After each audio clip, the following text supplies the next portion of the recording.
eu ia começar a aula de hoje mostrando para vocês a respeito do curativo compressivo que eu tinha falado ontem, né? Eu vou compartilhar a tela aqui com vocês.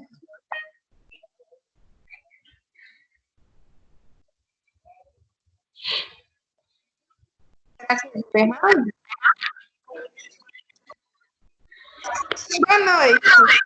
Boa noite. A Cláudia não vai conseguir entrar porque está sem luz em casa, tá?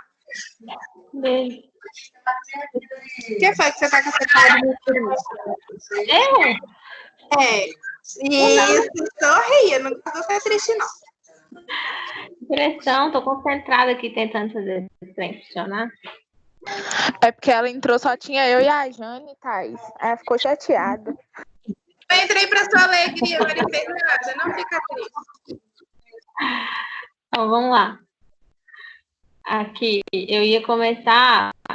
Já tá aparecendo aí a tela? Apareceu. Então, ontem eu falei, a gente terminou falando dos cuidados, né? E aí, essa imagem aí é a imagem do introdutor que eu falei para vocês. Então, eu falei que era um catéter tipo um gelco muito, muito, muito, muito grande. E aí, essa imagem aí é dele inserido em uma femoral, né? Peraí, que tem alguém entrando ali.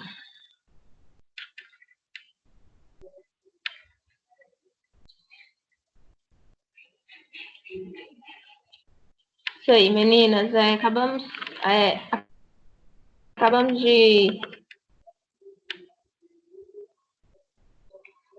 de começar. Aqui, eu estava mostrando agora essa primeira imagem, que é a imagem do introdutor arterial, né? Eu falei ontem sobre esse introdutor, que é a pecinha. Deixa eu passar isso aqui.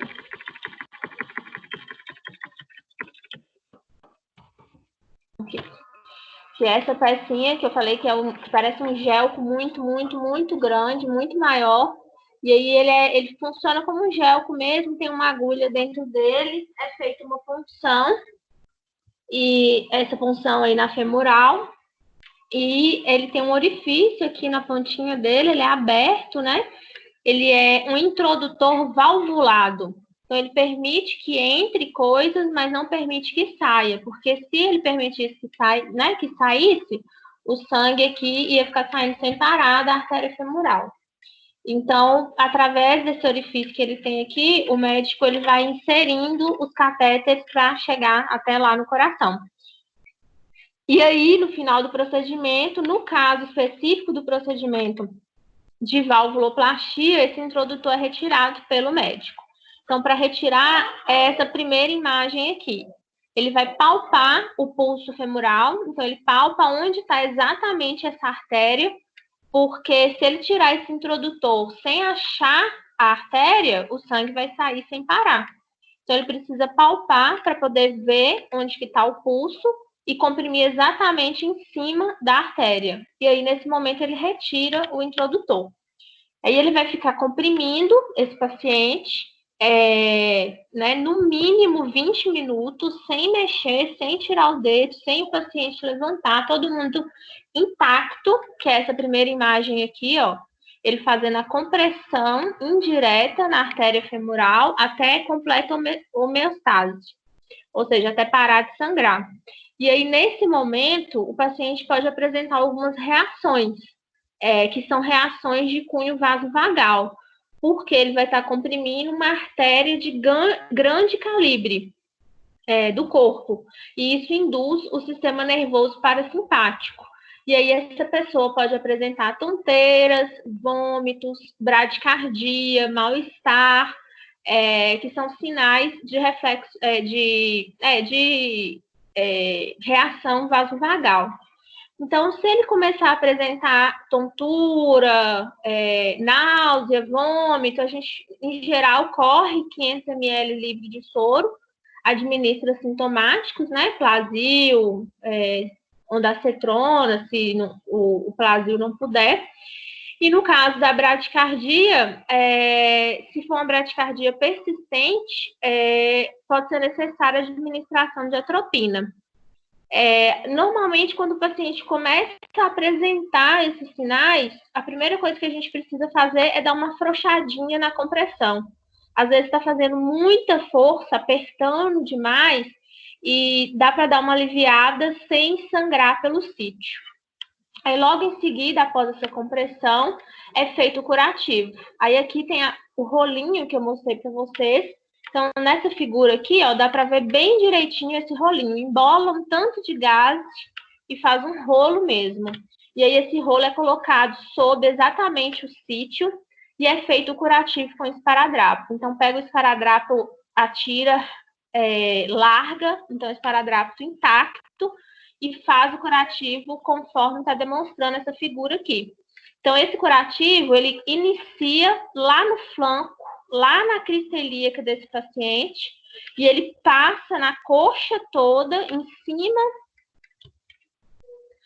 cima aqui da bonequinha, né, do rolinho de gaze. Então, ele começa lá no flanco, passa dá toda a volta na perna e termina lá na parte posterior da coxa. E é um curativo bem apertado mesmo. Bem compressivo, para evitar o sangramento da artéria. E aí, depois...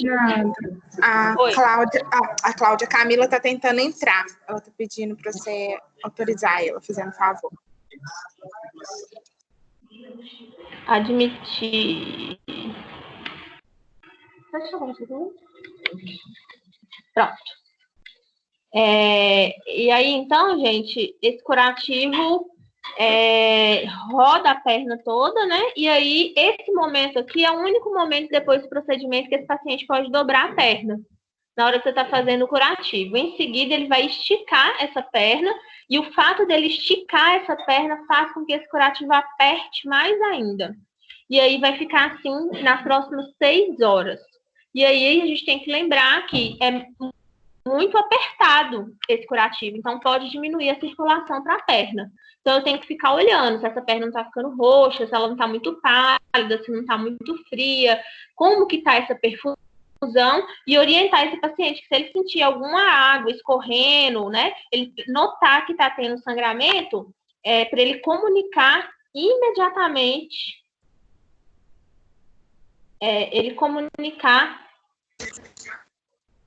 parece que entrou a Michele aí. Michele, seja bem-vinda. Fiquei sabendo que você entrou na turma agora. Meu nome é Maria Fernanda, sou professora, enfermeira, mestre em enfermagem e estou ministrando a disciplina para vocês de saúde do adulto, tá? Seja bem-vinda.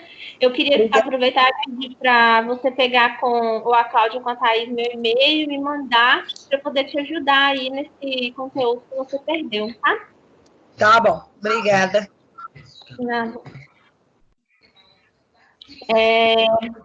E aí a gente tem esse curativo que vai ficar aí com esse paciente por 24 horas. Depois de 24 horas, se não tiver mais sinal de sangramento, esse curativo pode ser removido e não precisa fazer mais nenhum curativo. Vocês estão vendo a minha tela aí, não estão? Aham.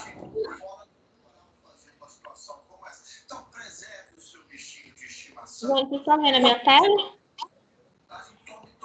Agora não. Peraí. Michele, desliga o seu microfone e aí, se você quiser fazer alguma pergunta, você aciona ele, por favor. Ok.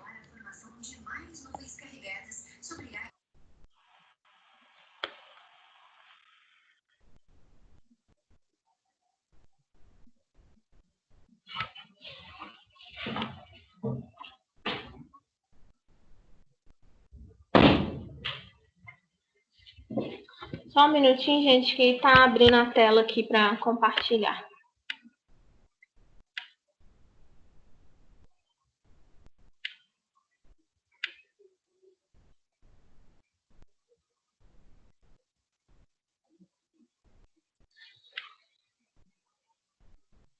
Não tá querendo ir, não.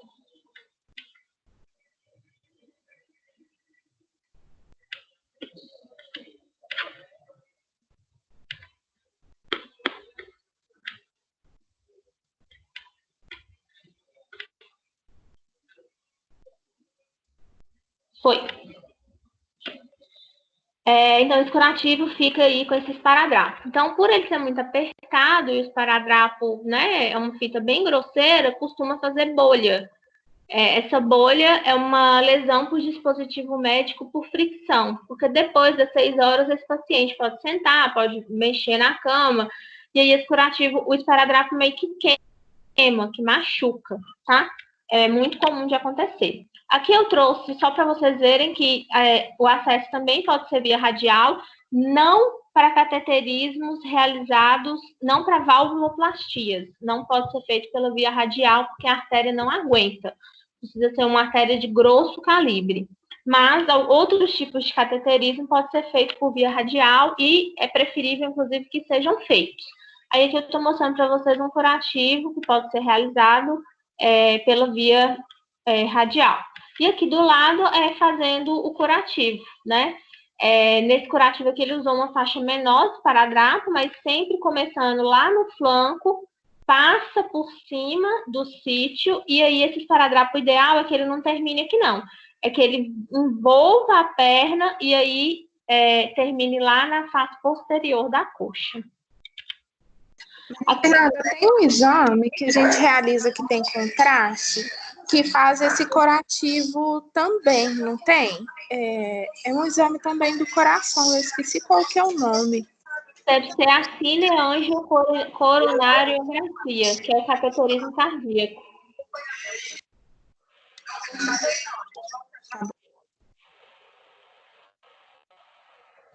Aqui é o mesmo curativo, só que usando fita micropore. Então, aqui, ó, sempre começa lá no flanco, passa por cima do sítio, envolve toda a coxa e termina lá na face posterior. O esparadrapo é mais compressivo, tá? O transpore e o micropore é menos compressivo. E aí a gente reserva essas fitas para pacientes que têm alergia a esparadrapo, ou idosos, ou têm a pele muito fina, para casos especiais. Porque eles não têm tanta compressão quanto o esparadrapo e eles são mais caros também, não dá para a gente usar em todo mundo.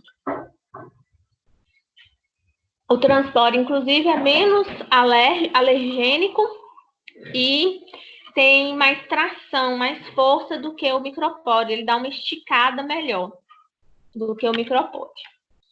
Então, isso aí que eu fiquei devendo ontem, esse curativo aí, a gente, apesar de ser privativo do médico, a remoção do introdutor, como eu disse, vocês podem se deparar com enfermeiros, inclusive técnicos de enfermagem, removendo dispositivo, contrariando a legislação, tá? É recente essa legislação, é de uns 3, 4 anos para cá, e muitas instituições não seguem porque os médicos odeiam tirar introdutor, e a maioria dos serviços de hemodinâmica os donos são médicos, né? Então, acaba delegando isso, mas as pessoas ficam com medo de ser demitidas, né? Mas é passível de denúncia porque já foi legislado que é ato médico. Já o curativo, e aí os estudos demonstram que a retirada e a compressão tem que ser feita pela mesma pessoa. Não pode. O médico, o que os médicos começaram a fazer depois disso? Eles tiravam e aí o enfermeiro ficava lá do lado e colocava o enfermeiro para comprimir. Para eles não ficarem lá 20 minutos parados comprimindo, fazendo força. Só que aí já saíram estudos demonstrando que isso causa mais chance de ter complicações, de ter pseudaneurisma, de ter sangramento, hematoma, hemorragia, que nós vamos falar bem detalhado disso lá na parte de infarto. E então, isso também foi proibido. Então, quem retira tem que comprimir. Mas o curativo, em geral, sempre fica a cargo do enfermeiro. Então, o médico retira, comprime, assim que passou os 20 minutos, chama o enfermeiro ou mesmo o técnico, não tem problema, não é privativo do enfermeiro o curativo, e aí a gente realiza, ou né, participa da realização da confecção desse curativo aí.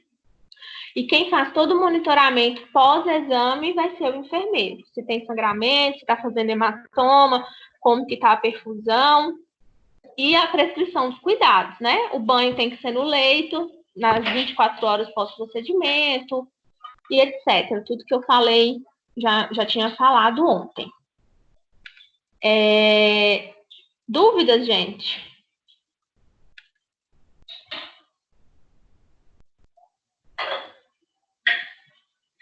Posso ir? Posso, né? Então, beleza. Ninguém falou nada? Agora eu vou entrar.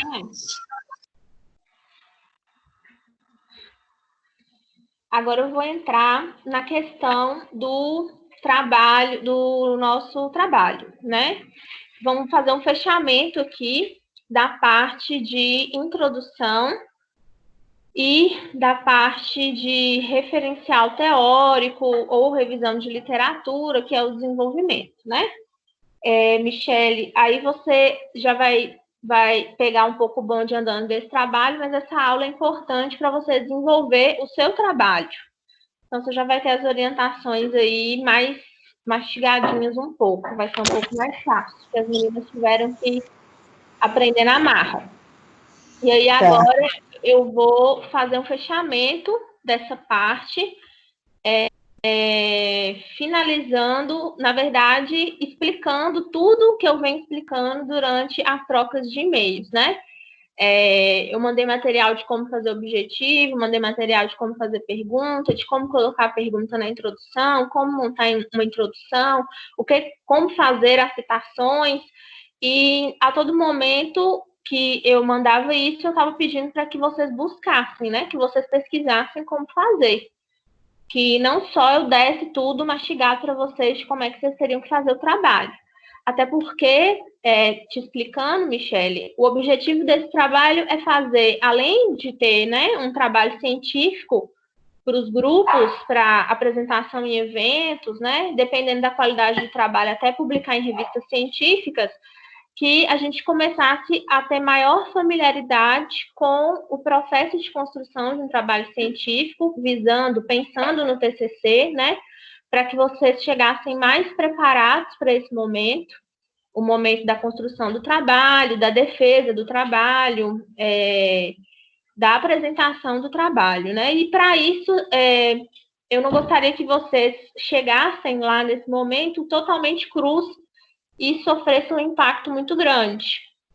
E que a gente conseguisse, ao longo, né, desses semestres, desenvolver um pouco mais a leitura crítica de artigos, de como buscar, de como elaborar, de como escrever, para contribuir lá na frente, né, com o professor que vai orientar vocês no trabalho de vocês. E aí a gente separou alguns temas, cada grupo pegou um tema e fomos trabalhar na perspectiva de realizar uma revisão narrativa, né? Então, para começar, o que é uma revisão narrativa? A revisão narrativa, ela faz um levantamento bibliográfico, ou seja, ela faz um levantamento da literatura, do que tem escrito e o que tem de melhor escrito sobre o tema que vocês estão pesquisando, sobre o tema de cada um. E essa revisão de literatura, ou seja, né, sendo uma revisão de literatura, não é um trabalho de campo, não é um trabalho que você vai gerar conteúdo científico, que você vai gerar uma evidência científica. É um trabalho que você vai compilar tudo que, né, todos os outros autores já escreveram, já geraram de evidência, e compilar tudo isso em um trabalho para que o leitor tenha facilidade de acesso às informações. Então, você vai fazer o trabalho pesado, vamos dizer assim. Se o seu assunto é insuficiência respiratória aguda, e agora, nessa época de Covid, principalmente, eu preciso estudar insuficiência respiratória aguda, ao invés de eu ir lá e pegar vários artigos e ter o trabalho de procurar, de pesquisar, uma pessoa vai lá, compila tudo, escreve tudo de melhor numa revisão, e aí eu não preciso ler 300 trabalhos, eu leio só um. Né? Por isso que é importante a qualidade da revisão, do conteúdo, porque ele pega tudo que já foi escrito de melhor e une em um trabalho para gerar, para facilitar o acesso ao conhecimento científico. E aí a revisão, gente, ela foi evoluindo com os tempos. A revisão que a gente vai fazer com a revisão narrativa é a mais simples de todas, então não tem critério metodológico nenhum, tanto que eu falei que a metodologia do trabalho, quem vai escrever sou eu e vai ser igual para todo mundo. Então é uma revisão que não tem metodologia nenhuma, não tem sistematização. Vocês estão buscando os artigos de qualquer forma, de qualquer base, está usando o Google, está usando o livro, está usando protocolo, está usando diretriz, né? Então não tem um método rígido.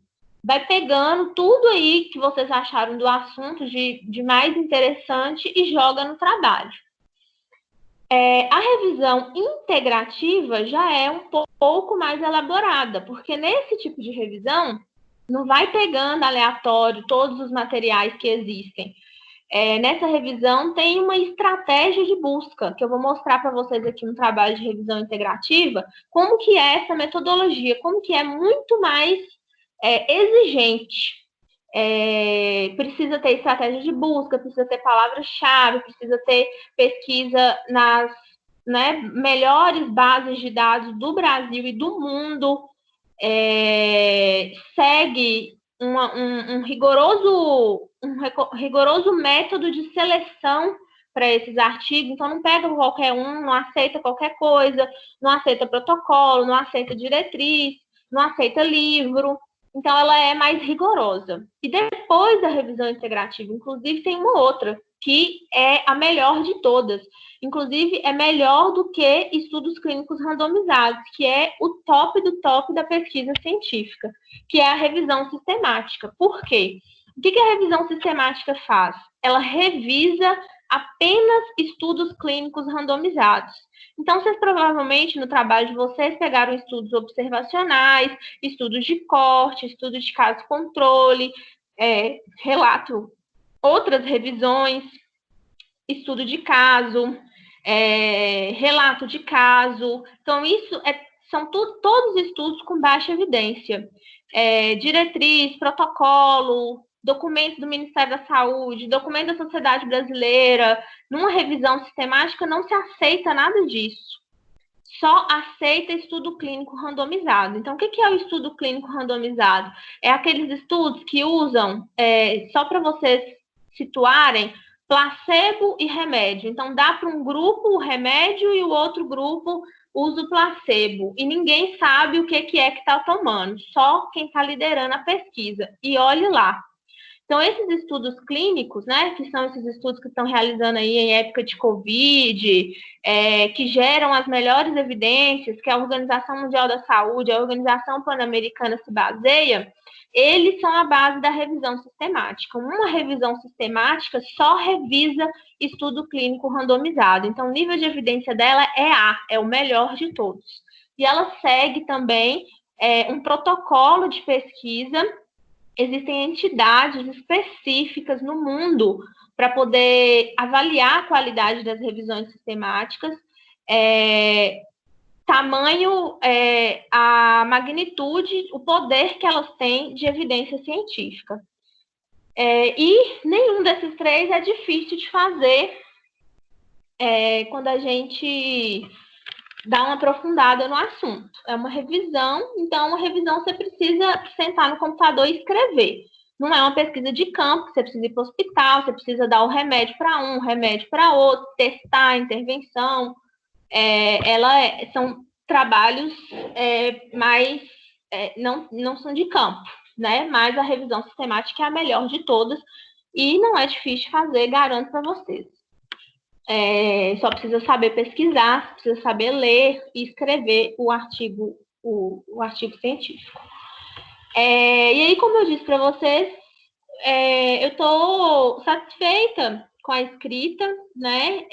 Algumas pessoas tiveram mais dificuldade no início, outras, né? Após a primeira intervenção de orientação, o conteúdo melhorou bastante. E aí eu preciso lembrar a vocês mais uma vez o cuidado que vocês têm que ter com plágio, né?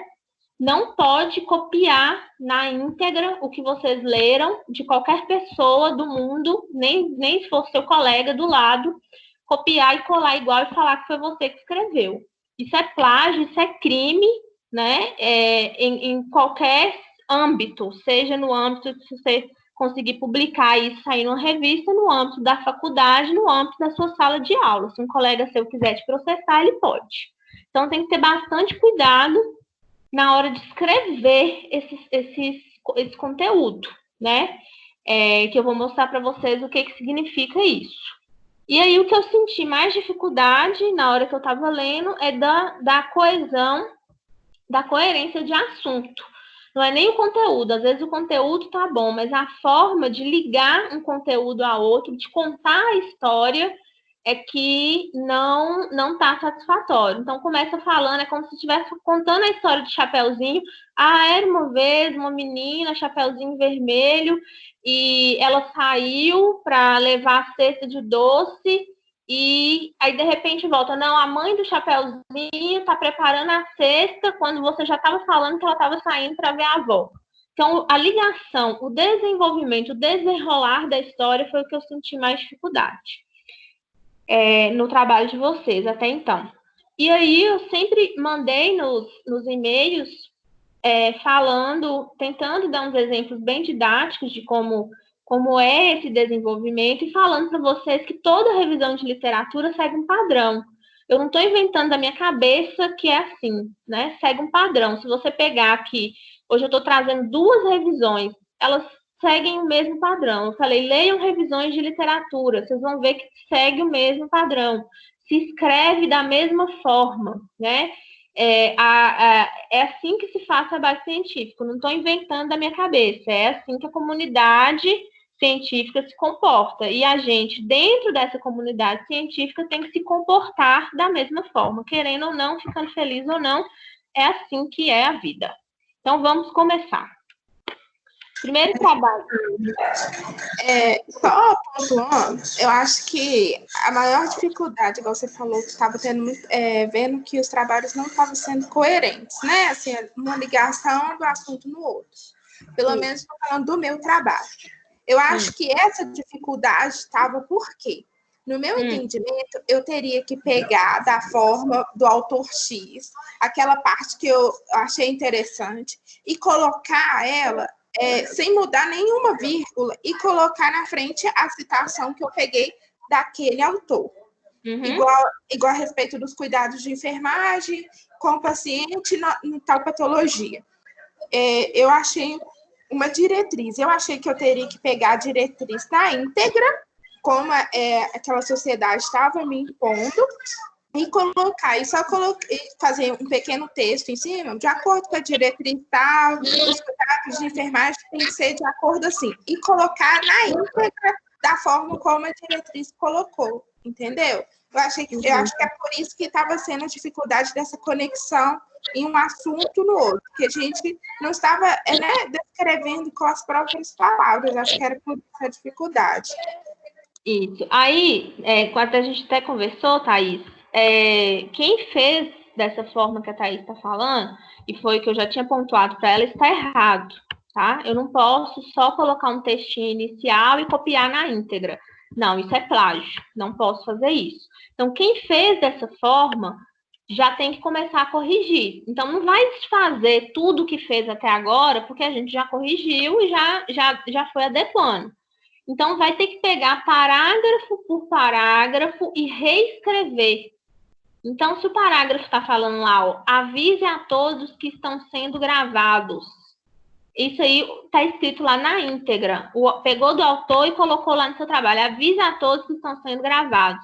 Você vai escrever agora com suas palavras todo esse parágrafo. Então, de acordo com Maria Fernanda, em 15/4, durante a aula, observou-se que o conteúdo estava sendo gravado e que seria necessário comunicar a todos sobre isso. Então, eu falei a mesma coisa que o autor falou, só que com as minhas palavras. Então, é isso que a gente faz no trabalho científico. Então, eu vou mostrar mais detalhadamente aqui para vocês o que é isso que eu estou querendo dizer. Não precisa apagar, desfazer tudo que fez. Não. Vai pegar parágrafo por parágrafo e reescrever com suas palavras. Faz uma resenha, um resumo de cada parágrafo. E deixa no seu trabalho científico com a citação. Vai ficar mais claro agora. Vamos passar agora trabalho científico, revisão, a parte. Então, como que deve ser essa coesão? Como que deve ser essa coerência dos textos? Como que puxa os assuntos? Então, vamos lá. Aqui eu tenho uma revisão de literatura que o tema é sobre doença, sobre pé diabético. O tema é sobre pé diabético. Vai falar sobre o levantamento, vamos ver aqui, vai identificar os fatores de risco. Então, o tema é identificação dos fatores de riscos associados ao pé diabético e à doença arterial obstrutiva crônica. Então, vai introduzir esse trabalho. Qual que é o papel de uma introdução de trabalho científico? Eu tenho que falar um pouco de tudo que esse trabalho vai conter.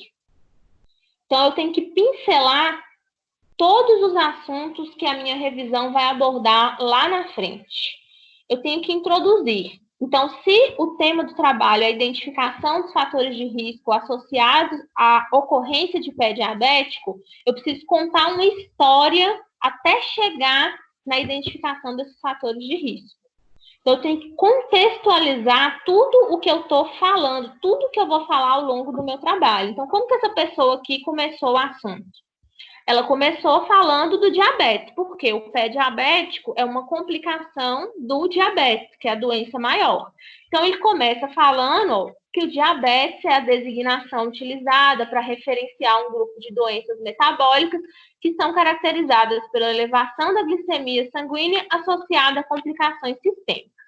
O diabetes mellitus trata-se da denominação para a forma de diabetes, onde há destruição das células beta do pâncreas, tipo 1, ou deficiência relativa de insulina, tipo 2.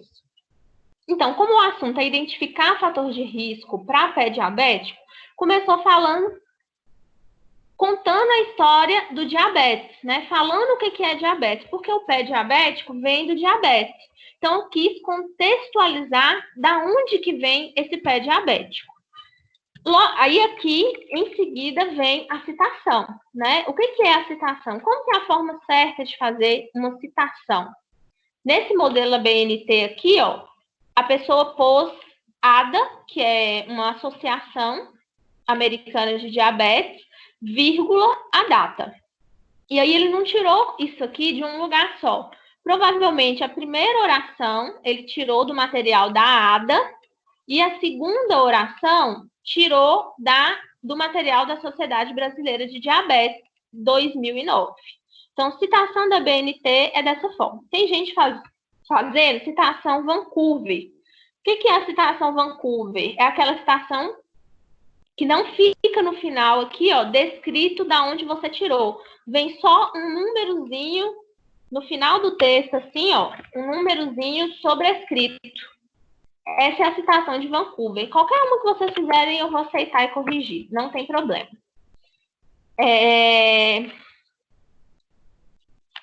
Então, contextualizou o diabetes e pôs a referência. Qual que são os cuidados que a gente tem que ter? Ó, o ponto final sempre vem no final do texto, depois da citação. Então, não é aqui, ó, insulina tipo 2, ponto final e põe a citação. Não. O ponto final é no final de tudo, já depois da citação. Essa citação do final, gente, ela sempre é de letra maiúscula. Tudo letra maiúscula entre parênteses. A citação só é com letra minúscula se ela estivesse no corpo do texto. O que quer dizer no corpo do texto? Se eu escrevesse assim, ó. Segundo a Associação Americana de Diabetes, o diabetes é designado... Aqui, eu vou até fazer. Segundo a Associação Americana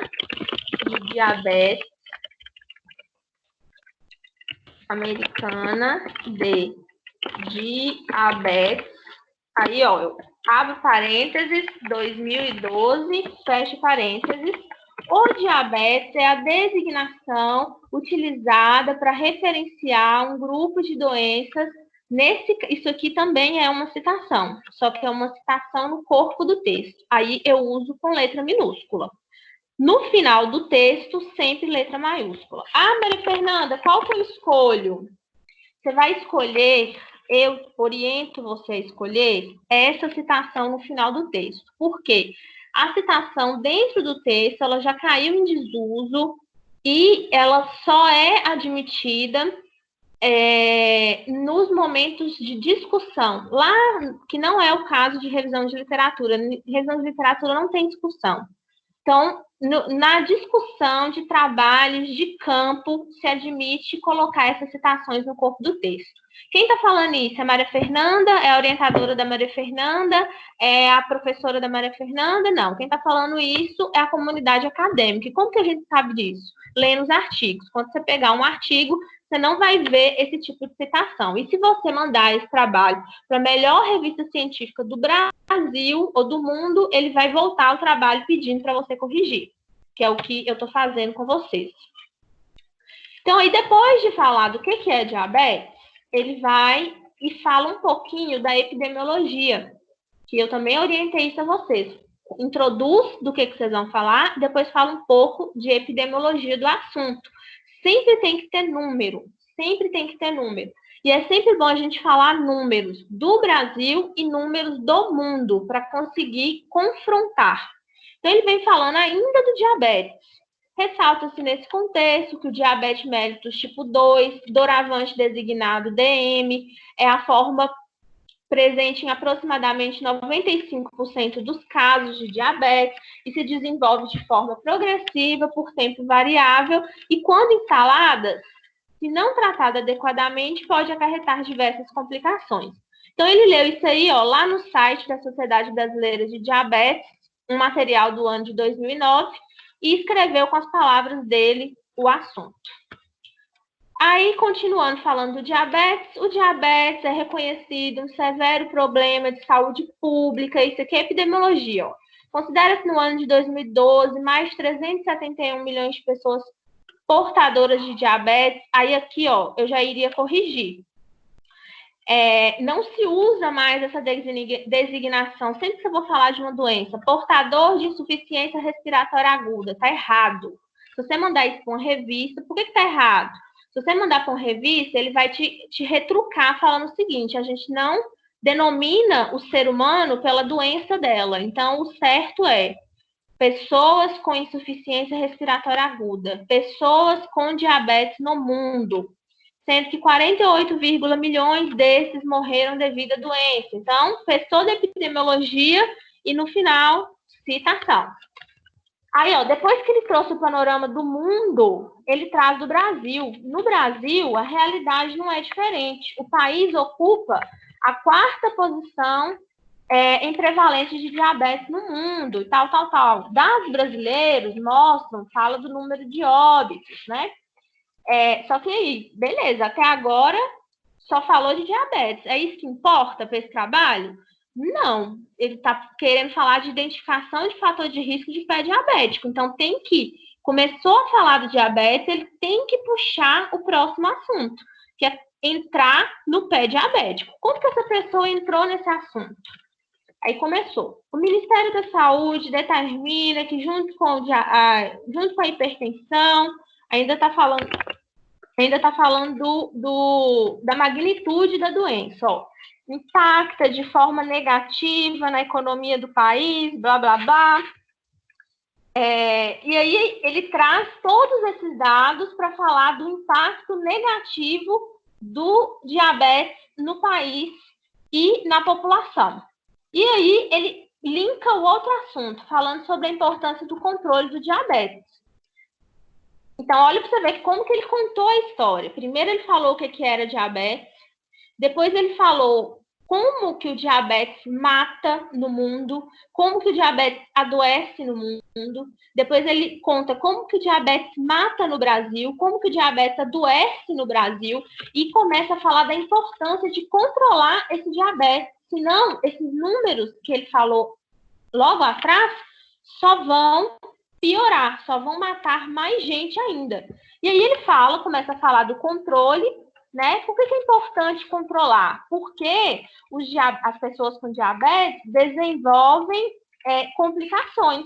Então, quais que são as principais complicações do diabetes? Doenças cardiovasculares, retinopatia, nefropatia e neuropatia diabética. Aqui é a deixa para ele começar a falar do pé diabético. Nesse momento aqui, ó, poderia até tirar esses textão aqui, tira esse textão e já entrar no assunto da neuropatia. Como que ele entra nesse assunto? A Sociedade Brasileira de Diabetes afirma que a doença cardiovascular é a complicação, tal.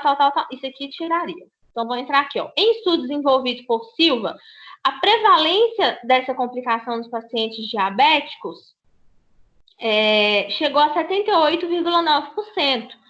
Da complicação retinopatia, 60%.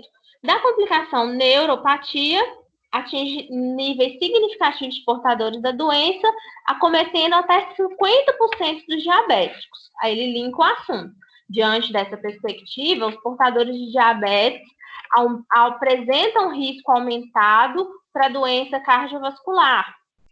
Porque o trabalho identifica, no contexto da doença cardiovascular, os fatores de risco para diabetes.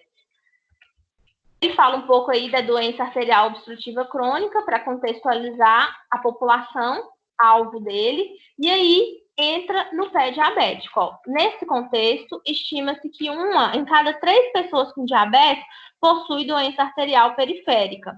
A DALP, associada à neuropatia diabética, são consideradas as principais causas predisponentes para o desenvolvimento do chamado pé diabético.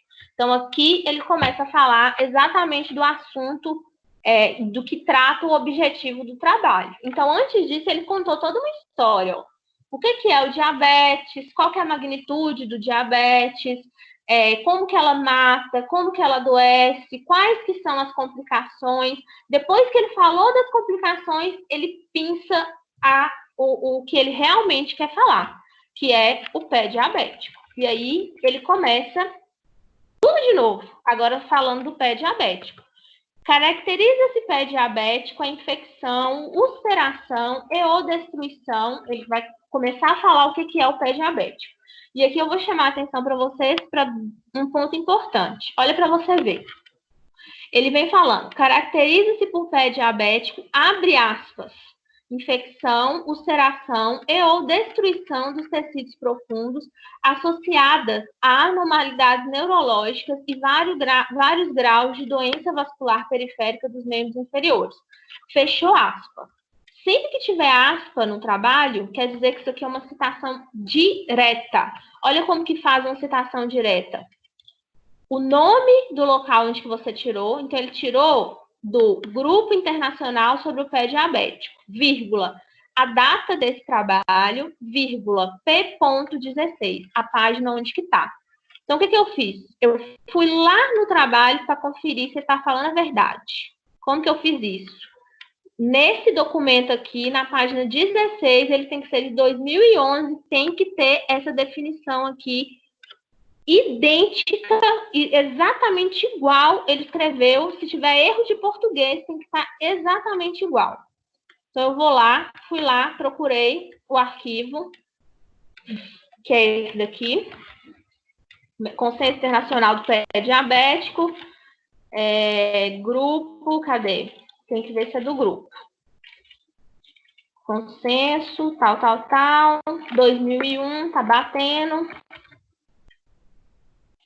Grupo Internacional sobre Pé Diabético, beleza. Lá na página 16 tem que ser isso aí que ele escreveu. Vamos lá na página 16. 8, 12, 16. Ó, página 16. É diabético. Infecção, ulceração ou destruição dos tecidos profundos associados a anormalidades neurológicas e vários graus de doença vascular periférica nos membros inferiores. Perfeito.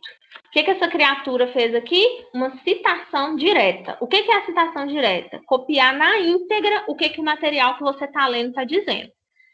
Então, até 4 linhas, vocês podem ver aqui que a cópia, né, tem 3 linhas, até 4 linhas, isso vem no texto, exatamente como está aqui, ó, no texto, entre aspas, e a citação tem que ter o ano e a página. Citação direta, eu copio na íntegra, sem tirar nem pôr, inclusive os erros de português que tiver do material que eu estou lendo, e jogo no meu trabalho. Então, ele começou escrevendo com as palavras dele, ó, caracteriza-se por pé diabético, copiou igualzinho a definição e fez a citação exatamente certíssimo. Se isso daqui tivesse 5 linhas, ele não poderia colocar no corpo do texto. Ele teria que fazer uma citação indireta para citações indiretas para textos grandes. Como que faz isso? Ele teria que ter colocado assim, ó. Caracteriza-se por pé diabético. Vamos supor que tem 5 linhas isso daqui, ó. Ele teria que recuar 4 centímetros, vou até chegar lá no 4 centímetros do texto, diminuir a letra para 10 de tudo e deixar a citação no final lá bonitinha, igual tá aqui, do mesmo jeito. Então, isso é uma citação direta. Se tiver até 3 linhas, vem no corpo do texto, igual ele fez direitinho. Se tiver até 4 linhas. Se tiver 5 linhas para frente, eu tenho que deixar ela com essa formatação. E aí, nesse daqui, eu tiro as aspas. Tiro as aspas, deixo o recuo e no final eu cito aí da mesma forma, sempre pondo a página. Então, essa é a citação direta. A citação indireta, que é o que a gente está fazendo no nosso trabalho todo, olha como que a gente faz ela. Ah, Maria Fernanda, eu vou usar a citação só direta, então, que dá menos trabalho. Pode? Não. Não, porque se eu estiver avaliando, eu te dou 0. Se a banca que for te avaliar vai te dar 0. Você não vai conseguir publicar esse trabalho em revista científica nenhuma. Por quê? Citação direta não se usa mais. Se usa citação indireta. Em poucos casos, quando você quer dar uma definição muito precisa do assunto, ou quando o autor é foda, é pica da galáxia, o que ele está falando, você não pode tirar nenhuma vírgula. Quem é você para falar em cima do que ele está falando? Foi Jesus Cristo que falou. Aí, nesse caso, aceita a citação direta. Mas, de rotina, não se aceita em trabalho científico nenhum. Então, aceita-se raras essas situações. Como que faz? Como que essa pessoa aqui está fazendo? Ela está fazendo tudo citação indireta, que é como a gente está fazendo o nosso trabalho. Olha como que é essa citação direta. Essa pessoa veio aqui nesse consenso, eu peguei a mesma referência que ele está usando, ó, grupo internacional, então é esse mesmo material. Então, eu fui olhar, fui pesquisar aqui para ver se ele está fazendo direito. Aqui não é uma citação direta, né? Não está entre aspas, não está recuado, então eu chego à conclusão que é uma citação indireta. Então, o que é a citação indireta? Ele chegou, leu o material e escreveu o que ele entendeu. Escreveu com as palavras dele a mesma coisa que o material está escrevendo. Se eu jogar isso aqui num programa de plágio e sair um texto exatamente igual, já escrito, está errado. Se não fez a citação entre aspas ou recuada, Tá errado, não tá citando, tá copiando. Então, eu fui lá procurar para ver se ele tinha copiado ou se ele tinha realmente lido isso, entendido, me escrito o que ele entendeu.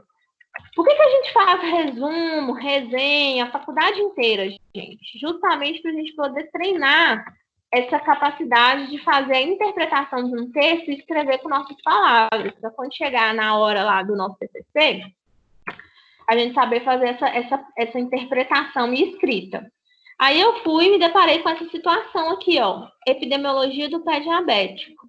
Aproximadamente 40% a 60% de todas as amputações não traumáticas são relacionadas ao diabetes. 85% das amputações de membros inferiores são precedidas de uma úlcera no pé.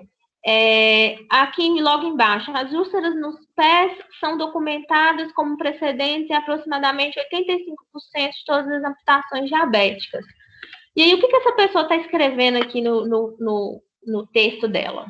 Por tais características e grande número de fatores de risco, o pé diabético é uma complicação frequente e se constitui como um problema de saúde pública, além de social e médico de grande relevância. As úlceras e as amputações são os resultados mais comuns advindos do pé diabético, sendo que a prevalência das úlceras nos pés é de 4 a 10% da população diabética. Olha só, a prevalência de uma úlcera nos pés é de 4 a 10% da população diabética. Então, ele fez perfeitamente. Ele leu tudo, toda essa página aqui, ele leu tudo e escreveu um resumo. Olha para você ver. Escreveu um parágrafo do trabalho dele contando tudo o que está nessa parte de epidemiologia desse texto. Olha, ele continua. Cadê?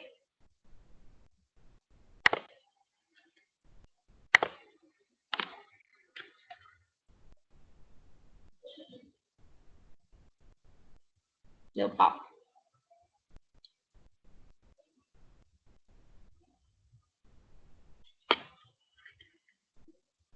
Vocês estão conseguindo me acompanhar?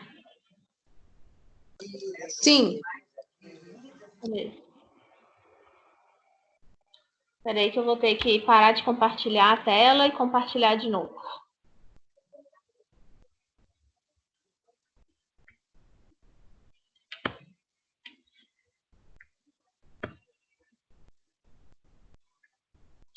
Então, ó, ele pegou tudo que ele leu lá e escreveu.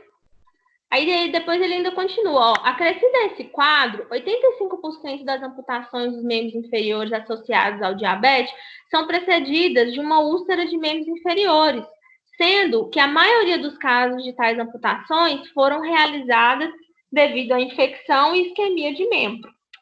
Aí, na hora que eu voltei lá no trabalho, eu vi que estava tudo, ó, exatamente. As úlceras nos pés são documentadas como precedentes em 85% das amputações.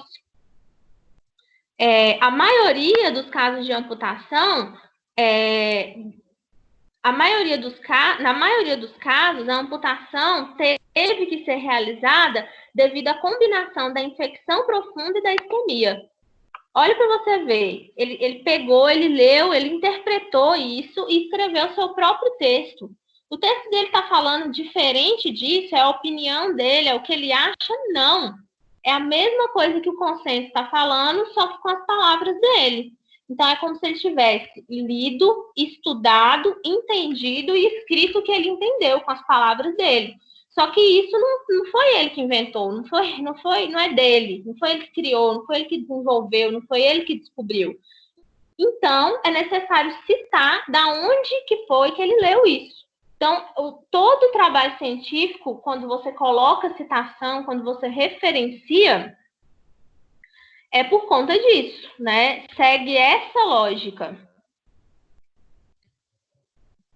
Segue esse padrão. Na hora que esse trem começa a travar, tá?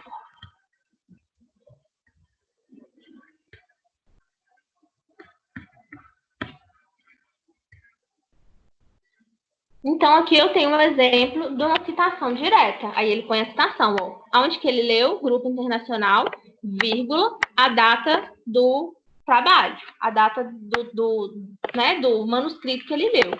Fecha parênteses, ponto final. Então, esse parágrafo aqui eu grifei para trazer, para vocês verem como que é na fonte original e como que a pessoa escreve. Então, é assim que se faz um trabalho científico, é assim que se faz a revisão. Lendo, estudando e tirando o que você entendeu, os pontos importantes, e escrevendo com suas palavras. O trabalho todo é assim. Essa é a citação indireta. Aí, depois que ele contextualizou, ele veio, ele falou o que era o pé diabético, ele falou da magnitude do problema, né? Mata pessoas, causa muita amputação, causa muita úlcera no pé, falou que é de grande relevância. Aí ele começa a introduzir mais ainda o que ele quer fazer, ó. Dessa forma, faz-se o reconhecimento precoce dessa afecção. Então, olha para você ver, ele quer identificar os fatores de risco. Então, ele falou a história, falou o que é diabetes, mostrou a magnitude do problema diabético, depois ele introduziu as complicações, depois ele falou da complicação específica que ele quer, que é o pé diabético, e agora ele começa a falar dos fatores de risco, que é o que ele quer no objetivo. Ó, dessa forma, faz-se o reconhecimento precoce da afecção dos pacientes em risco para o seu desenvolvimento, a fim de prevenir. A identificação dos fatores de risco, ele justificando o trabalho dele. A identificação dos fatores de risco é extremamente sensível na gestão da prevenção do pé diabético. O que ele quis dizer? Que a identificação dos fatores de risco é extremamente importante na prevenção do pé diabético. Poderia ter falado mais simples. Um bom acompanhamento clínico, orientação para o autocuidado, educação do portador, tal, são fundamentais para a prevenção da complicação. Ele tirou isso da cabeça dele? Não. Todo mundo sabe que isso é verdade, né? Todo mundo sabe disso. Ele poderia escrever, isso está posto. Mas é um trabalho científico, não pode. Então, eu tenho que ter uma referência que embase isso que eu estou falando. Por isso que eu ponho a citação. Além disso, ele continua justificando a reabilitação, a longa permanência, está falando aí do impacto, né, de como a prevenção é importante para reduzir custos, para reduzir o adoecimento. Continua, a partir do exposto, evidenciamos como de fundamental importância, olha aqui, esse parágrafo que é importante, ó. A justificativa do seu trabalho não precisa ser toda citada, né? Você pode justificar com suas palavras, foi o que ele fez aqui, ó, ele justificou com as palavras o trabalho, mas além de falar com as palavras dele, ele pôs citações da literatura que reforcem a justificativa dele. Então, você justifica com suas palavras a importância do seu trabalho, mas você tem que pôr citações da literatura para confirmar, ó, eu estou falando isso daqui, eu estou justificando por isso, e olha para você ver, a Associação Americana de Diabetes fala a mesma coisa, o grupo internacional concorda com o que eu estou falando, isso dá força para o seu trabalho. Fernanda, mas a gente não pode expor nossa opinião, né? No caso aí, você estaria expondo a sua opinião, não? Dando a sua opinião no trabalho. Não, você está defendendo seu trabalho, você está justificando ele. Você precisa justificar. Você não vai expor sua opinião no desenvolvimento, você não vai expor sua opinião se mata mais, se mata pouco, você vai usar isso com dados, mas você pode justificar. Tanto se você for ver no trabalho dessa pessoa que ele é todo citado, tudo citado, ó, todo baseado na citação. Quando ele inicia a justificativa dele, ó, ele está falando dessa forma, faz-se, ou seja, dessa forma, isso é importante porque identificar os fatores de risco ajuda na prevenção do pé diabético. Citou a ADA. Então, ele está justificando, reforçando a justificativa dele com a literatura. Ele só pôs um parágrafozinho aqui, ó, para fechar. Então, eu até falei isso com alguém, ó, a gente só fala na revisão, com nossas palavras, o final, quando eu vou justificar e colocar, olha aqui, o que eu falei para vocês? Pergunta de pesquisa no final do trabalho, no final da introdução. Eu vou contextualizar, vou falar do que eu estou falando. Então, o trabalho é seu, né? Você está introduzindo, revisando a literatura, mas o que você quer falar, o que você propõe com esse trabalho, você tem que escrever com suas palavras. Sempre embasado na literatura. Então, você embasa, escrevendo toda essa introdução aqui, ó, tudo sem embasamento. O que é diabetes, a magnitude, o que é pé diabético, a magnitude, como que mata, como que adoece. Você chegar nesse final aqui. Esse final é a justificativa, é você falando o porquê que você está fazendo esse trabalho. Aí, isso aí é seu trabalho. Você está falando do seu trabalho. Então, nesse momento aqui, você pode escrever com suas palavras. Ó. Ele começou a falar, ó, a partir do exposto acima, evidenciamos como de fundamental importância a prevenção do pé diabético e seus resultados adversos, tais como as amputações, para a manutenção da qualidade de vida dos pacientes. Então, é como se você estivesse fazendo um fechamento, a conclusão da sua introdução. O que ele está falando aqui? Olha, a partir do exposto acima, então, a partir do que eu falei lá em cima, baseado no grupo do diabetes, na Sociedade Brasileira de Diabetes, na Associação Americana de Diabetes, a gente viu, eu mostrei, eu provei para vocês que o pé diabético traz inúmeros eventos adversos e prejudica a qualidade de vida da pessoa, né? E por isso, aqui, ó, ele justificando, é necessário o desenvolvimento e implementação de estratégias para poder melhorar isso, para ajudar as pessoas a manejar o pé diabético. Nesse interim, a realização da pesquisa justifica-se, visto a relevância e magnitude desse problema de saúde. É ele que está falando isso, no fundo? Não. Aqui, ó, ele já falou, nesse interim, quer dizer o quê? Nesse contexto. Qual que é o contexto? Tudo que ele escreveu lá em cima. A realização da pesquisa justifica-se vista a relevância e magnitude. Ele já provou isso, ele escreveu lá em cima, ó. 85% das amputações que acontecem no mundo é por causa de diabetes. O desenvolvimento de meios para prever o desenvolvimento dessa complicação permite inúmeros benefícios no cuidado do paciente. Está justificando. Então, ó, você ver, se a gente identificar os fatores de risco, eu trago benefício para o paciente. Por quê? Porque identificando fatores de risco, aquela pessoa que tem o fator de risco, eu consigo atuar. Eu consigo intervir antes que ela adoeça com a complicação do pé diabético e perca o pé. Então, aqui ele justifica, e aí lá no final, ele termina com a pergunta de pesquisa. Ó. Desse modo, frente à presença de diabetes, a presença das alterações vasculares periféricas, o potencial de risco para o desenvolvimento do pé diabético dos pacientes sob essas duas patologias, a importância de se detectar as variáveis de risco e a grande necessidade de prevenir potenciais complicações, formulou-se a seguinte questão norteadora. Quais são as variáveis que implicam risco de pé diabético no paciente portador de doença arterial periférica? Então, fechou a introdução. Ele introduziu, ele pincelou tudo que ele vai falar ao longo do trabalho dele, ele justificou e finalizou com a questão norteadora, que é a questão de pesquisa, ou a pergunta de pesquisa, como eu falei com vocês. E aí, em seguida, ó, o próximo tópico vem o objetivo. Qual é o objetivo do trabalho? Então, ele optou aqui, ó, por não escrever a pergunta de uma forma diferente do objetivo. Essa pergunta ela poderia ser mais clara, mais objetiva, mais direta.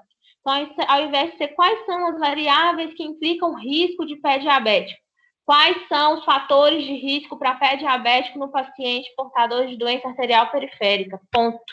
Direto e claro, para não ter confusão para quem for ler. Mas aí talvez ele quis diferenciar um pouco do objetivo. Então, aí, ó, como que constrói, gente, objetivo? A parte de objetivo tem que ter essa carinha aqui, ó. Qualquer pesquisa do mundo que vocês forem ler, entra lá no... Qual que é a nossa referência aqui? Sei lá, entra no site da OMS agora, lá na página do Covid. Eles fizeram um compilado de todos os estudos. clínicos que estão sendo realizados no mundo, todos eles vão ter essa carinha aqui, ó. Então, não é Maria Fernanda que está falando, tá? É assim que o mundo científico comporta-se para fazer a pesquisa. Se você fizer diferente disso daqui, você não publica. Infelizmente, quem manda são eles. Então, objetivos. Primeiro é o objetivo geral. Então, quando você vai escrever um objetivo de pesquisa, o que o objetivo geral é? O objetivo geral é o objetivo amplo. É o que você quer com a sua pesquisa. Então, é o principal, é o ponto-chave. É o que você precisa responder primordialmente com esse estudo. Então, o primeiro, objetivos sempre são escritos com verbos no infinitivo. Então, aqui, ó, identificar, caracterizar, identificar. Sempre começa com verbo no infinitivo. O que eu mudaria no trabalho dessa pessoa? A orientação é o verbo do objetivo geral. Inclusive, eu mandei um material aí, fui passando esse material para todo mundo, até perturbar a Jerusa, que eu pedi para todo mundo procurar a Jerusa, é que esse primeiro verbo aqui é sempre um verbo amplo. Então, o que é um verbo amplo? Analisar é um verbo amplo. Então, é um verbo que abarca grandes possibilidades. Ó, analisar. E analisar eu posso escrever, eu posso identificar, eu posso compreender. Análise é amplo. Identificar é pontual. Ó, eu vou identificar. Tem como eu fazer outra coisa? Não, eu vou identificar. Então, no objetivo geral, é importante eu usar um verbo amplo, porque é um objetivo grande, né? Depois do objetivo geral, ele se desmembra em objetivos específicos. Então, nos objetivos específicos, eu uso verbos mais simples. No geral, verbos mais amplos. E aí, no material que eu mandei, tem os verbos amplos e os verbos mais específicos, para vocês poderiam escolher e colocar no trabalho de vocês. Então, aqui, ó, ficaria melhor, ao invés de identificar os fatores de risco, analisar os fatores de risco associados ao pé diabético em pacientes com doença arterial periférica. Fechou. Objetivo geral é o que ele quer, principal que ele quer no trabalho dele. Os objetivos específicos, para vocês entenderem, é o caminho que você vai percorrer para atingir esse objetivo geral. Então, para eu identificar esses fatores de risco, eu vou ter que seguir alguns passos, né? Então, quais que são os passos? Eu vou ter que ler na literatura por exemplo, né? Todos os artigos que falem sobre publicação, falem sobre fatores de risco. Então, eu fazendo isso, eu vou identificar quais são os fatores de risco, mas eu também consigo, caracterizar a produção científica encontrada segundo a metodologia adotada. Então, eu vou ler um tanto de trabalho, eu posso caracterizar. Então, esse trabalho é estudo clínico, esse trabalho é estudo observacional, esse estudo é relato de caso, e aí eu quantifico.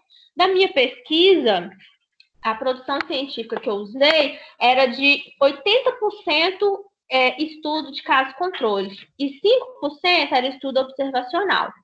Aí dá para o leitor, para quem está lendo, dá para ele entender assim, ó, então não tinha revisão, não tinha ensaio clínico. Então, essa revisão não tem um alto nível de evidência.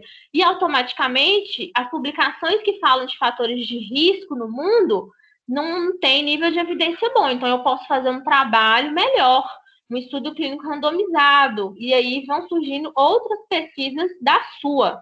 Então, o importante para eu memorizar objetivo geral é o principal que eu quero, sempre muito amplo. E o objetivo específico são as coisas que eu vou fazendo, o passo a passo que eu vou fazendo para conseguir chegar na identificação do meu objetivo geral, que é os fatores de risco. Então, no geral, ele vai identificar os fatores de risco, no específico, caracterizar a produção científica. Então, não é o principal que ele vai fazer, o que ele quer com o trabalho dele é caracterizar a produção científica? Não, o objetivo dele é identificar os fatores de risco.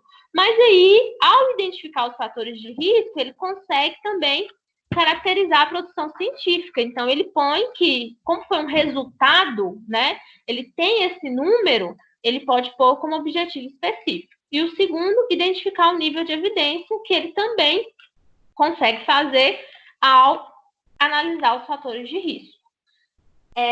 Sempre que você expõe objetivos, os objetivos estão sempre linkados com os resultados. Então, no resultado dessa revisão integrativa, tem que responder quais são os fatores de risco, tem que responder como é que é a produção científica e tem que responder qual que é o nível de evidência dela. Então, isso é muito comum em avaliação de banca. Você põe um objetivo e quando chega lá nos resultados, na discussão, você não fala nada desse objetivo. Você não aborda esse objetivo. Então, a primeira coisa que eles questionam, você pôs que seu objetivo específico era caracterizar a produção, mas você não apresentou esse resultado, você não explicou isso, você não discutiu sobre isso. Então, é um cuidado que a gente precisa ter. Depois dos objetivos, vem o referencial teórico, né? Que foi aí a última parte do nosso trabalho. No referencial teórico, eu dividi, cada pessoa vai fazer um capítulo, né? Então, aqui, ó, o capítulo referencial teórico dessa pessoa aqui, o primeiro falou sobre diabetes mellitus e doenças cardiovasculares. O segundo falou sobre doença arterial obstrutiva periférica e diabetes mellitus.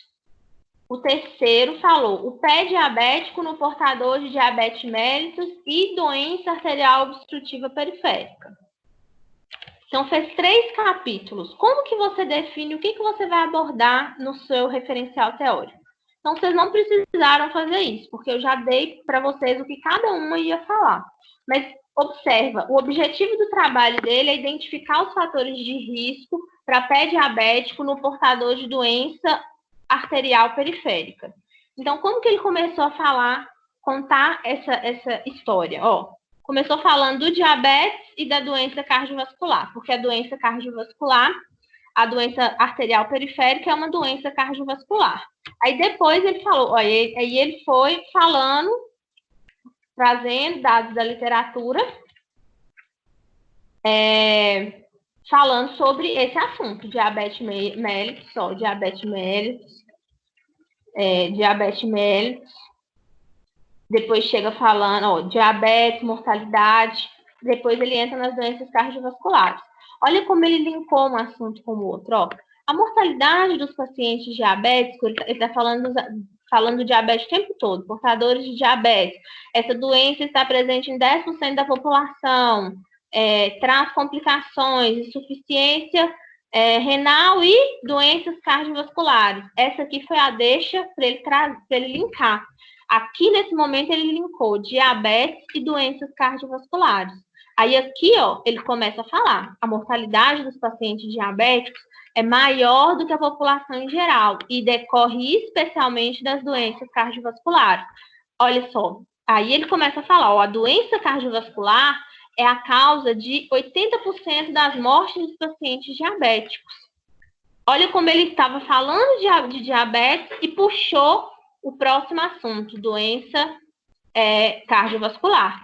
E aí ele começa a falar da doença. As doenças cardiovasculares, por sua vez, apresentam grande morbidade e mortalidade. E aí tudo que ele falou lá de diabetes, agora ele vai falar de doenças cardiovasculares. Falou de diabetes, linkou com doenças cardiovasculares, entrou no próximo assunto. Aí, ele foi do geral para o mais específico. Então, ele contou o que é o diabetes, o que é a doença cardiovascular. O público dele são pessoas com doença arterial obstrutiva periférica. Então, dentro das doenças cardiovasculares, olha aqui, ele puxou a doença doença arterial obstrutiva. Além disso, os portadores de DM apresentam de 2 a 4 vezes maiores chances de morrer por doença cardíaca em relação aos não portadores e 4 vezes mais chances de ter doença arterial obstrutiva periférica. E aí já entra o próximo capítulo, falando de quê? Da doença arterial obstrutiva periférica na pessoa com diabetes.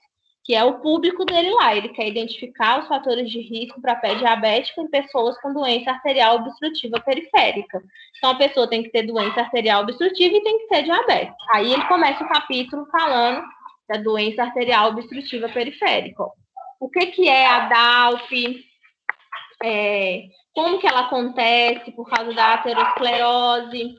Em seguida, ele vem e fala, ó, a DALP é uma complicação vascular, como que isso impacta, como que isso acontece, explica a fisiopatologia da DALP, explica a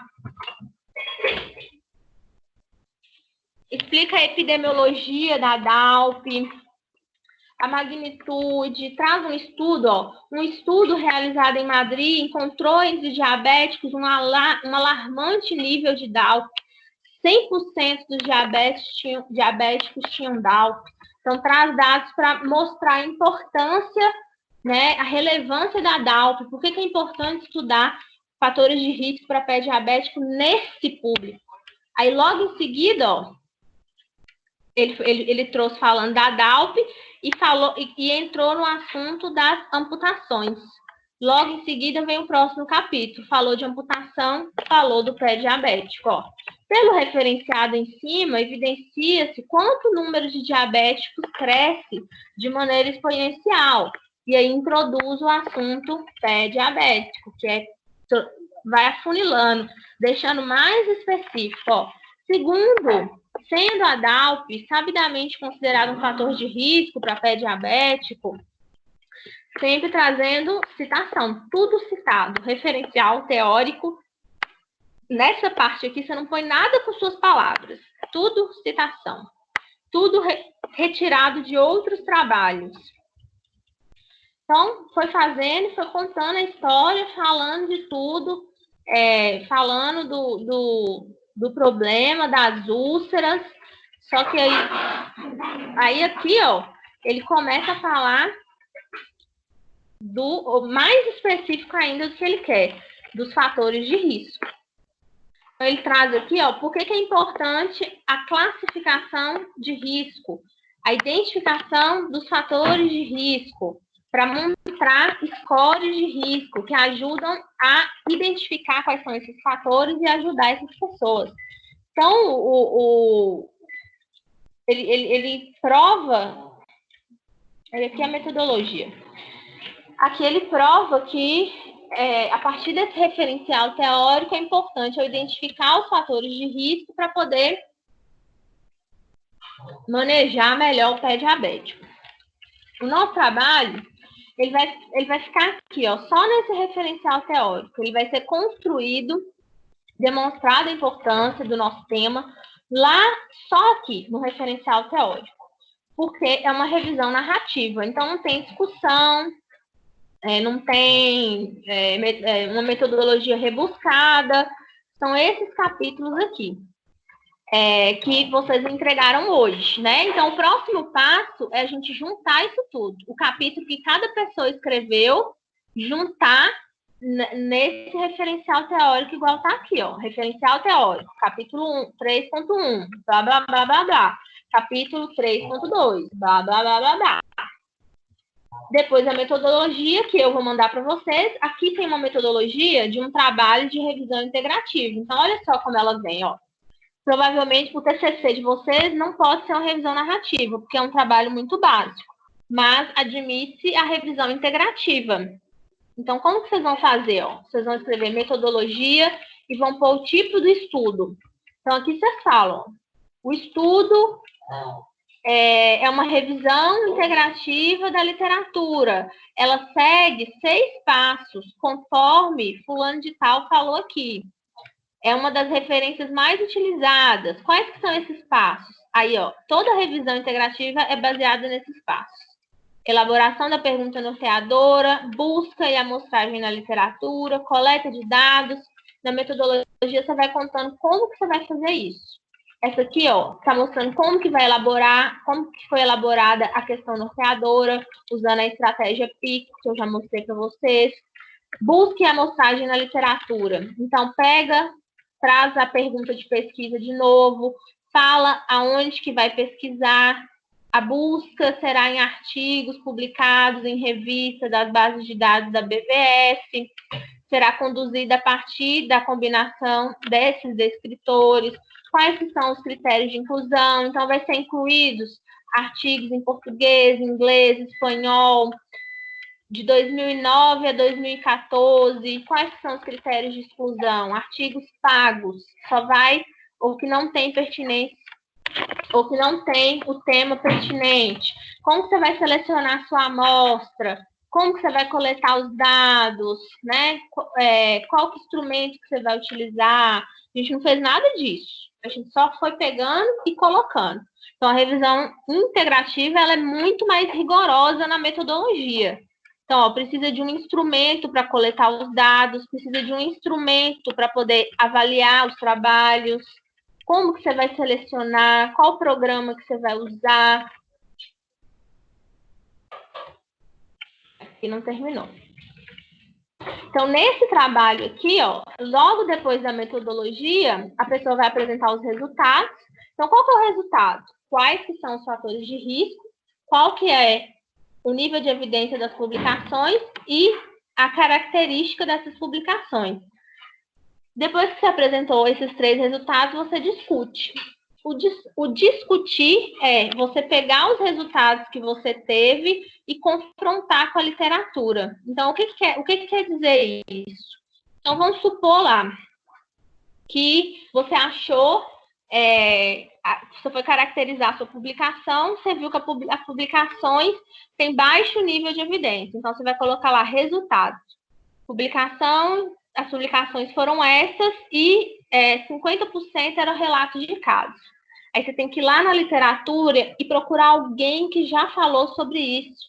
Então, algum Zé Fulano que falou que as publicações que envolvem fator de risco relacionado ao pé diabético não tem artigos com um bom nível de evidência. Então, tudo que você, na discussão, você pega tudo que você achou e confronta com a literatura, para ver se a literatura concorda com o que você achou ou se a literatura refuta o que você achou. Então, a literatura não concorda com isso, por causa disso e disso. Então, nesse momento, você problematiza, você traz seus resultados e discute. Foi positivo o que você achou? Foi negativo? Por quê? Então, mais uma vez, você não tira essa discussão da sua cabeça. A única coisa da sua cabeça é os seus resultados e a sua problematização. Como que a gente costuma fazer? Eu ponho o resultado, ponho um parágrafo da literatura que fala alguma coisa concordando ou discordando desse resultado e faço um outro parágrafo fechando a conclusão sobre isso. E depois da discussão, eu tenho as considerações finais, que aí eu vou concluir, eu posso só escrever com minhas palavras, mas mesmo assim vocês vão achar artigos que ainda põem alguns pontos da literatura para reforçar a sua conclusão. Aí agora eu vou mostrar para vocês aqui um outro trabalho científico, para vocês verem como que eles se comportam sempre da mesma forma. Por isso que eu estou falando, gente, vai fazer o trabalho seu, tem que ler, para vocês verem que sempre segue o mesmo padrão. Ó, esse trabalho aqui dessa pessoa fala sobre fatores intra-hospitalares que interferem no tempo porta-balão do paciente com diagnóstico de síndrome coronariana aguda com elevação do segmento ST. Então, foi dessa autora que ela trouxe um resumo em português, os descritores, que são as palavras-chave que ela usou para fazer a revisão, o resumo em inglês. E aí a introdução. Então, olha o tema dela. O tema dela, ela vai falar sobre infarto, sobre os fatores que interferem no tempo do diagnóstico desse infarto. Então, como que ela começa a revisão dela? Infarto é o quê? Doença cardiovascular. Então, ela começa falando das doenças cardiovasculares. Depois, o que ela vem falando? Epidemiologia. O número crescente de infarto, tal. Estima-se que 300 mil pessoas morram. Mesma coisa, gente, tá vendo? Depois, ela vem e fala aqui, ó. Tratamento do infarto. O que que é? Como que a gente trata? Porque ela está falando do diagnóstico de infarto. Ela vai falar sobre diagnóstico. Ela fala de como que é o tratamento, como que intervém, como que maneja o infarto. Qual que é o tempo? Aí aqui ela traz o tempo. Ó. Quando disponível em ser primária, constitui... tem que acontecer até 90 minutos. Aí ela conta aqui que tem fatores que atrapalham esse diagnóstico, esse diagnóstico de acontecer em 90 minutos da chegada desse paciente. E que isso atrapalha o sistema de saúde e faz com que as pessoas sejam tratadas de forma errônea.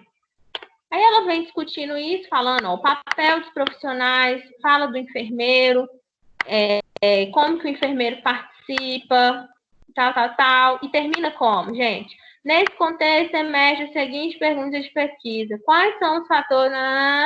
Pronto. Aí aqui o que ela fez diferente foi que ela justificou no final, depois da pergunta. Tem problema? Nenhum. Mesmo padrão. Introduz o assunto, conta a história, termina com a pergunta de pesquisa e com a justificativa. Objetivo. Aí, ó. Analisar objetivos específicos. Identificar o papel do enfermeiro. O que ela quer mesmo é identificar os fatores que interferem no porta-balão. Mas aí, no meio do caminho, né, ela vai seguir alguns passos, que vão ser esses objetivos específicos, que ajudam ela a responder o objetivo principal. Em seguida, referencial teórico. Aí ela constrói toda a história, conta tudo. Aqui foi um referencial teórico pequeno.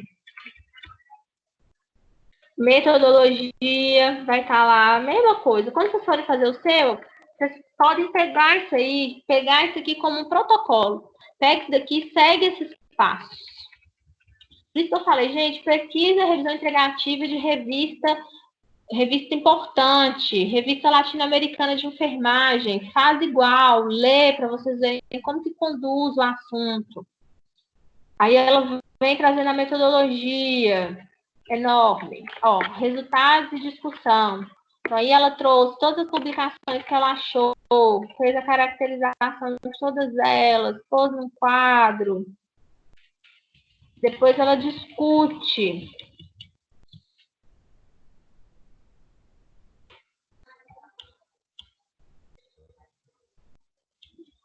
Ó, a carência de estudos randomizados, casos gráficos. E depois, por fim, considerações finais e referência, né? Então, aí, ó, olha como que eu escrevo uma referência conforme desculpa, ela usou Vancouver, né? Que é o dos numerozinhos. Então, Vancouver, a referência de Vancouver é assim, referência da BNT é diferente. Então, não é só pôr o nome aqui, Diretriz da Sociedade de Cardiologia. Não, tem que ser a referência completa.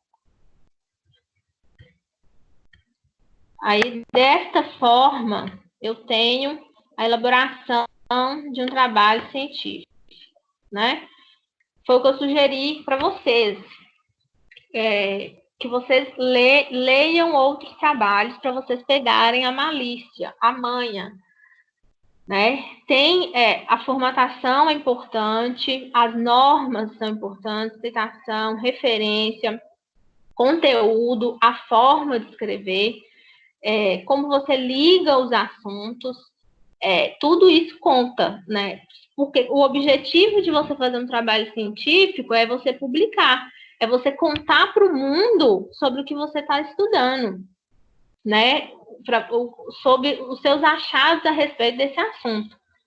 Então, para você mandar isso para uma revista, as revistas têm padrões. Se vocês entrarem lá, ó, Revista Latino-Americana de Enfermagem, orientações para autores, lá tem descrito tudo que você precisa fazer, como você vai citar, como que você vai referenciar, como é que vai ser a tabela, como é que vai ser o gráfico. Então, existe uma comunidade científica dos periódicos que regem como você tem que fazer um trabalho científico.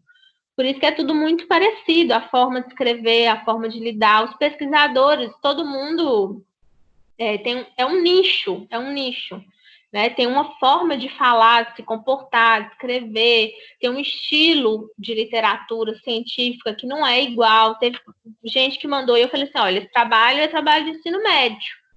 Não sou eu que estou falando que é trabalho de ensino médio, é a comunidade científica, são os artigos. Você não vai ver um artigo científico sendo escrito dessa forma. Por quê? Tem um padrão. As revistas têm um padrão. Se você for pegar o estudo da OMS, que ela acabou de lançar aí, do Covid, tem uma forma de se falar, tem uma forma de se escrever, e a gente se espelha nessa forma, né? Na literatura científica, a gente não é pioneiro em nada. Quem dera se fôssemos, né? A gente só vai seguindo as pessoas que sabem mais, que escrevem mais, que publicam mais, que têm mais conhecimento sobre o assunto. Eu vou lançar as notas amanhã, da parte do referencial, e a gente começa em seguida agora a parte em que vocês vão ter que selecionar uma pessoa do grupo para poder juntar isso tudo, né? Então, eu separei os assuntos, cada um fez o seu, mas agora precisa juntar no referencial teórico, né? Capítulo 1, capítulo 2, capítulo 3 para quem tem. E vou mandar a metodologia para vocês colocarem logo embaixo. E a gente precisa agora trabalhar a elaboração das considerações finais. Então, a elaboração da consideração final, vocês podem fazer juntos. O que é as considerações finais? É a conclusão do trabalho. Qual que é o resultado que vocês têm com esse trabalho? Então, para quem tem, por exemplo, no trabalho da Jane, da Kênia e da Rosilda, elas têm um resultado que é uma cartilha. Então, a conclusão do trabalho delas é a elaboração dessa cartilha, que vai ser colocada como anexo. Então, o que você concluiu? Eu concluo que é importante por isso, eu concluo que os cuidados são esses. Qual que é a conclusão? Qual que é o fechamento do seu trabalho, né? Qual que é a resposta que você teve para o seu objetivo? Na conclusão, é importante vocês colocarem: seu objetivo foi respondido ou não foi? Se foi, como que você prova que foi respondido? É a conclusão, o fechamento do seu trabalho. E aí, em seguida, a gente vai... salvo engano, está para o dia 28. Vou conferir a apresentação para a banca. Então, essa banca são 3 professores, eu e mais 2. Assim que a gente fechar a conclusão, a semana que vem eu vou dar o prazo direitinho para vocês. Assim que a gente fechar a conclusão, eu vou mandar, aí vocês vão colocar o trabalho em PDF e eu vou mandar para a banca. A banca vai ler o trabalho, vai fazer a avaliação, vai fazer do mesmo jeito que eu estou fazendo. Ela faz a avaliação, faz as considerações e a gente vai marcar a apresentação do trabalho geral para a banca, isso aí é no final de tudo. E aí é como se fosse a banca do TCC, para vocês verem como que acontece mesmo, né? Como que é essa banca, vocês vão montar a apresentação do PowerPoint, do trabalho, que eu vou orientar vocês, ajudar a montar. E aí vocês apresentam para a banca e a banca faz as considerações do trabalho, né? E aí vocês... Oi. Dia 28/4, a apresentação vai ser para a banca? Pois no cronograma tá 28/4, eu não tô lembrando agora de cabeça, o seminário 2. Não, eu acho que é final de maio, não? Eu vou confirmar, foi isso que eu falei, a semana que vem eu confirmo a data. Se tiver abril, não vai ser abril, vai ser no final de maio, tá? E aí a gente apresenta para a banca, e aí, por que chama defesa de TCC? Porque a banca vai criticar o seu trabalho. Ela pode criticar positivamente e ela pode criticar negativamente. E você vai defender. Como que você defende? Baseado em tudo que você leu. Você tem que ter argumentos, né? Você não pode ficar lá. Tudo bem que agora no nosso trabalho é para a gente aprender mesmo. Vocês podem gaguejar, pode ficar nervoso. Mas no dia do seu trabalho, né? No dia que você for defender sua dissertação de mestrado, sua tese de doutorado, você não pode gaguejar. Então, como que você não gagueja? Tendo conhecimento, tem que ler, você tem que dominar o assunto que você está apresentando. Então, as pessoas vão começar a criticar. O que a banca faz? Ela critica, ou positivamente ou negativamente, seu trabalho. E aí, você tem o direito à palavra. No momento do direito à palavra, você vai argumentar, você vai traçar argumentos, estratégias para defender. Defender o que você acredita, defender o seu trabalho, defender o que você escreveu. O papel da banca é esse, tá? Qual que é a realidade no mundo, né? Na vida? Vocês vão lá para o FMG fazer mestrado, vocês vão lá para o FMG fazer doutorado. Você nunca vai para uma banca e eles vão passar a mão na sua cabeça e falar que seu trabalho é maravilhoso. Nunca. Nunca, nunca, nunca. Pelo contrário. Eles vão detonar seu trabalho, colocar seu trabalho abaixo de bosta. Vai falar um monte de coisa. Qual que é o seu papel? Defender. Argumentar. Falar, não, concordo com o que você está falando, mas isso, fulano de tal demonstra isso, meu trabalho trouxe esse dado. Então, é um jogo, gente. As bancas são sempre um jogo. Banco de TCC, banca de mestrado, banco de doutorado. Essa vai ser a primeira, sei lá, a segunda que vocês vão participar. Não é oficial, mas à medida que vocês forem participando das oficiais, vocês vão ver que também elas têm o mesmo padrão. As pessoas se comportam mais ou menos da mesma forma. Qual que é a orientação que a gente sempre dá? Quando vocês estiverem defendendo o TCC, o que a professora lá vai falar com vocês? Gente, nesse semestre, comecem a assistir defesas de TCC. Tenho certeza absoluta que ela vai falar isso. Vocês vão lembrar de mim ainda, né? Vai participando. A faculdade tem defesa de TCC todo semestre. Então, vai participando para vocês já pegarem as malícias, porque segue um padrão também. Sempre critica objetivo, sempre critica metodologia, sempre critica pergunta, sempre critica o título. Então, são coisas que a gente tem que ficar sempre atenta. Quando chegar lá na época de se defenderem, a professora vai falar com certeza, começa a assistir defesa de banca, para vocês verem como que os professores se comportam e como você tem que defender, como você tem que respondê-los. Agora a gente vai treinar também, vai ter a oportunidade de treinar nesse momento. Os professores vão, né, fazer as críticas e vocês vão fazer a defesa. Como que vocês se asseguram nessa defesa? Tendo conhecimento do que vocês estão escrevendo, né? Tendo certeza do que estão escrevendo. Oi. Aí você falou, então, que quem pegou os trechos dos artigos vai ter que refazer. Refazer não. Escrever com o que entendeu, né? Isso. O meu trabalho, no caso, eu vou ter que fazer isso. Então, Tá. aí eu posso mandar ele para você mesmo assim? Pode, não tem problema. Mas aí, qual vai ser o prazo, Maria Fernanda, para a gente entregar essa correção no trabalho? Porque o meu eu vou ter que refazer de tudo. Vamos Hoje fazer eu te mandei hoje, né, a minha também. parte. Só que aí eu vou ter que refazer tudo. Todo mundo, eu acho. Vamos fazer o seguinte. Hoje é dia 15. A semana que vem é semana de prova. Então, não é viável vocês mexerem com esse trabalho, né? Semana que vem, para vocês me entregarem na outra.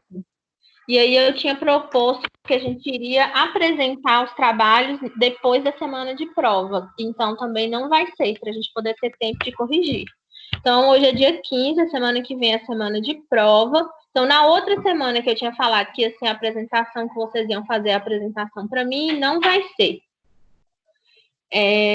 Então, vai ser, vou dar conteúdo. Então, vamos deixar para o dia 5 de maio. Do 5.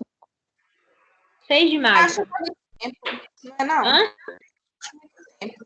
O quê? Eu acho muito tempo. Porque ele vai ter que entregar ele pronto já com tudo, ou só até essa parte? Ou você já vai mandar? Porque a revisão, como fala, o negócio, a parte que você ia mandar, não vai ter como você mandar sem a gente ter corrigido. Não, dá para eu mandar sim. Vocês já podem, no dia 6, entregar até metodologia. Na verdade, é a mesma coisa que vocês já têm, né? Porque o que a gente tem? A gente tem a introdução e tem o referencial teórico. O que é o próximo passo? Juntar tudo. Que seria o próximo passo para a gente apresentar no dia 28. Só que aí vocês vão ter que fazer essas correções, baseado, né, no que a gente conversou hoje. Então, a semana que vem é de prova, vocês não vão mexer com isso. Na semana do dia 28 vai ser a semana que vocês vão mexer com isso. Fazer as correções, eu vou mandar para vocês a metodologia, e aí no dia 5, vamos pôr aqui, no dia 6 de maio, é a entrega. A gente pode, inclusive, marcar a apresentação para o dia 5, para o dia 6 e para o dia 12 de maio. Que aí a entrega, depois dessas correções que vocês vão fazer, a metodologia que eu vou mandar, vocês vão inserir, e aí vocês apresentam dia 6 e dia 12 de maio. Pode ser? Por mim, pode. E aí, depois do dia 12, a gente tem 2 semanas para elaborar a conclusão, e no final de maio, 26 e 27 de maio, a gente apresenta para a banca. Então, fechou. Então, semana que vem, semana de prova. Então, eu vou reforçar o que eu falei ontem, desculpa. Até sexta-feira, eu vou disponibilizar o link da atividade avaliativa em substituição oficial 1. Então, a orientação é que ela seja realizada durante a semana de prova, né? Que é a semana do dia 20 ao dia 24. Então, a carga horária, a nossa carga horária vai ser para vocês realizarem esse trabalho.